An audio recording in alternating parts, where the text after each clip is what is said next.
Mayor, magandang hapon ulit. Magandang hapon Okay. po.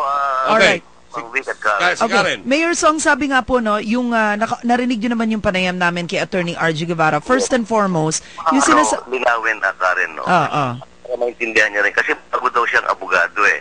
And let me correct then, hindi niya nga malaman kung sinong kanyang kliyente. Ang sabi niya, Ever Gotesco Corporation. There's no such thing as Ever Gotesco Corporation. Ang kliyente niya ay Gotesco Investment Corporation.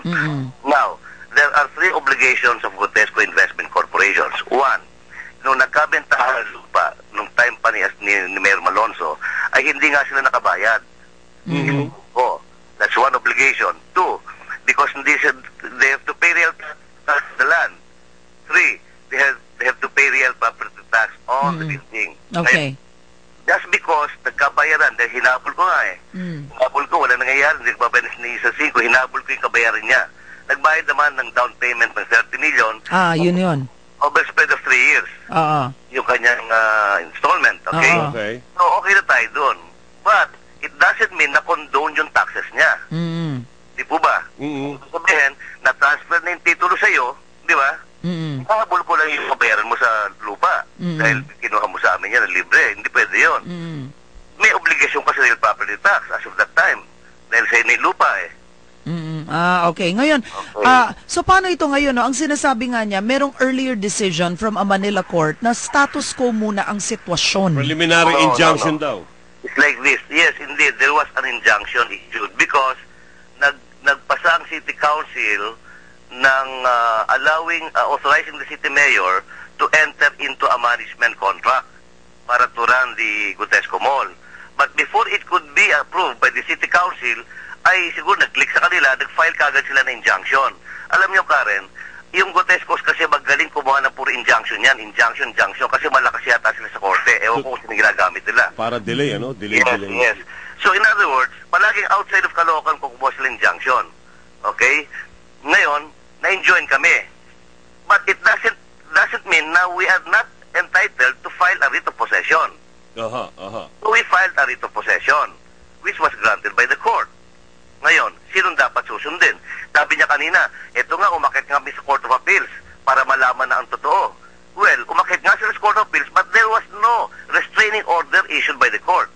And therefore, effectively, the court order of Caloocan should be enforced. To take over Gotesco. Okay, sinasabi niya, nag-injunction daw. Meron kami rito possession. Umakit daw sila sa Court of Appeals. Okay? Kino-question nila yung decision ng court ng Caloocan. Hindi nga naka-issue ng restraining order. Which means stay. Yung nag-stay pa rin yung order ng RTC Caloocan. Kung kaya dapat matuloy. Okay. So ngayon, hindi raw sila alis nun, Mayor eh. Ilang problema? Siguro ganito. Gusto ko lang marami siyang niraise na issue eh. Whoever that lawyer is eh. I didn't get his name. Attorney R.G. Guevara. Okay, thank you. Ngayon sinasabi niya, nagbabayad daw sila ng business permit kung kanino. Name names. Okay? Doon sa korporasyon, sir? Hindi, nagbabayad daw. Sa City Hall. Wala resibo. Ba't hindi sila kumuha ng resibo? Okay, pero okay. Sir, ito... legal na negosyante, kumuha sila ng resibo.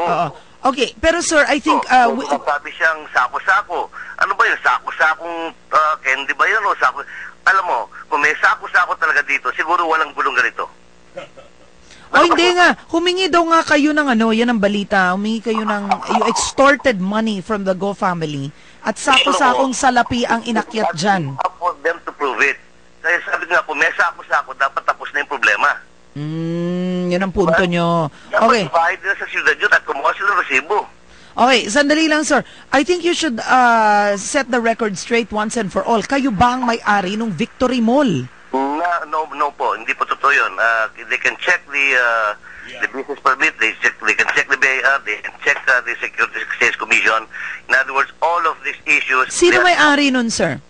A certain Nelson Cheng, a corporation po, marami sila doon. Marami sila. So, hindi kayo part owner doon. Kasi napaka-unethical naman, sir, kung mayor kayo, part owner kayo ng mall, at kayo nakalagitnaan ng issue ng mall, kayong, yan ang mahirap eh. Hindi maganda rin, sir, yun, ha?